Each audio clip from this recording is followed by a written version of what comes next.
Hey guys, so I wanted to come really quick to just share the basics of crocheting hair, synthetic hair, human hair, whatever hair, onto a braid. So for the sake of this video, let's just pretend her hair is braided up. She has a braided base and all her braids are connected at the end to get a flat braid base. This braid would have been intertwined into another braid and so on and so forth. And then the hair could then be either sewn down or just flipped up and then just crocheted so that the ends stay. So if you are not a braider or you're not a tight braider, it's okay. Your braids don't actually have to be perfect. You don't need smooth, crisp lines in order to do a crochet style. Unless you are getting to like the closure part, right? The part that people are really going to see, that really matters. But for the rest of the hair, no one is going to see your braids anyway. So if you don't braid beautifully, it's okay, right? You also don't want to braid too tight because your latch hook needs to go through the braid. So the latch hook, you can get this at your local beauty supply store, and it's a latch hook because there's a latch here and it opens and it closes. That's it. So simple, right?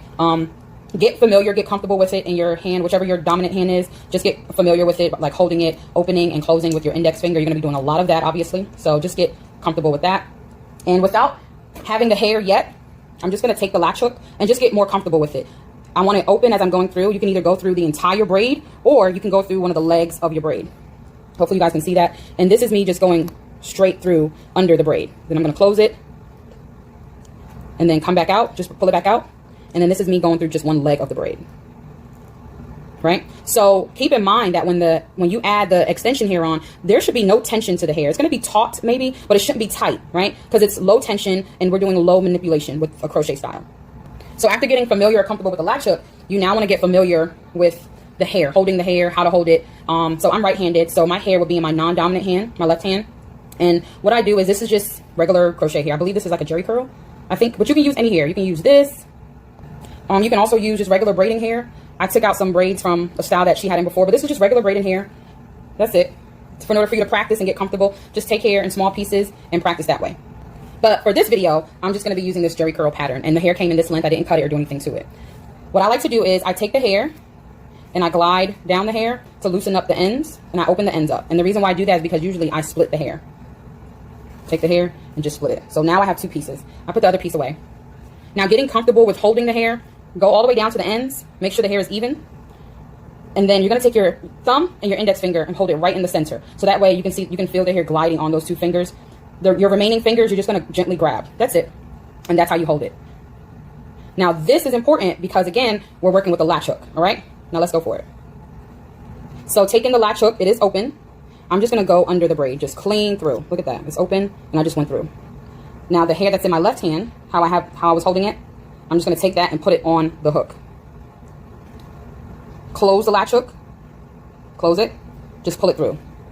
Now the hair is on the latch hook. You're going to take your index finger from your non-dominant hand that was holding the hair and find the loop and open that hair up. Open it up. That's all you're going to do.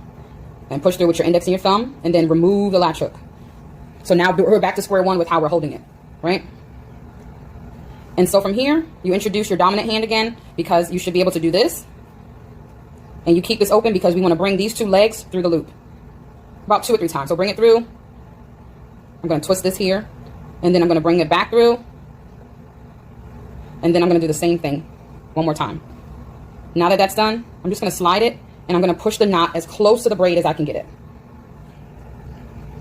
Now again, I'm not doing anything fancy as far as illusions because there's different techniques for installing the hair. But this is just the basic. This is how you attach the hair onto the braid.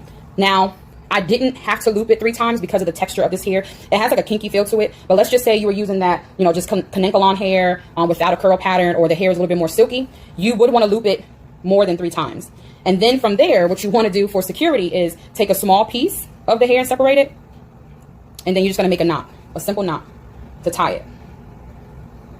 And the reason why you do that, in addition to security, is you want to create some type of friction at the base for the hair to like lock together, right? Remember, this is synthetic hair and it can get kinky. It can get knotted up really quickly. But for the base of the hair, you want to create some type of friction. So you put that knot there and then you tie it to secure it if you have a more silkier texture. So really quick, I'm going to add more hair. And a rule of thumb is you can use your index finger to measure where your next crochet is going to be. And the reason why you do that is because, again, this is crochet hair and it can get big really, really quickly. Really quickly. And by the time you look, you have a Diana Ross, and then you have to figure out how to tame it and all that stuff, if that's not the look you were going for. So you want to give some spaces in between the crochet, in between crocheting the hair. Be right back. Okay, so I just added a few more pieces to the braid. And like I said, it's crochet hair and it can get big really, really quick. All I have is 1, 2, 3, 4, 5, 6 pieces and it is already looking full. Here's a tip.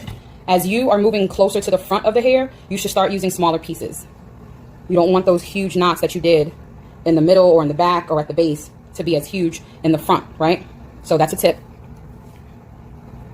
And another tip is, let's just say her whole head was braided down and about to be crocheted. I know some people like to start in the front to do the closure part and then work their way back to get an idea of how much hair to use when it comes to spacing and the amount of hair.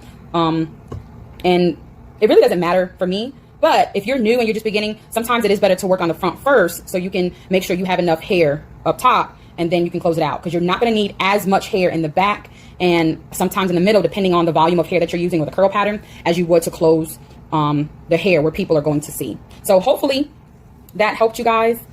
If you have any questions, let me know.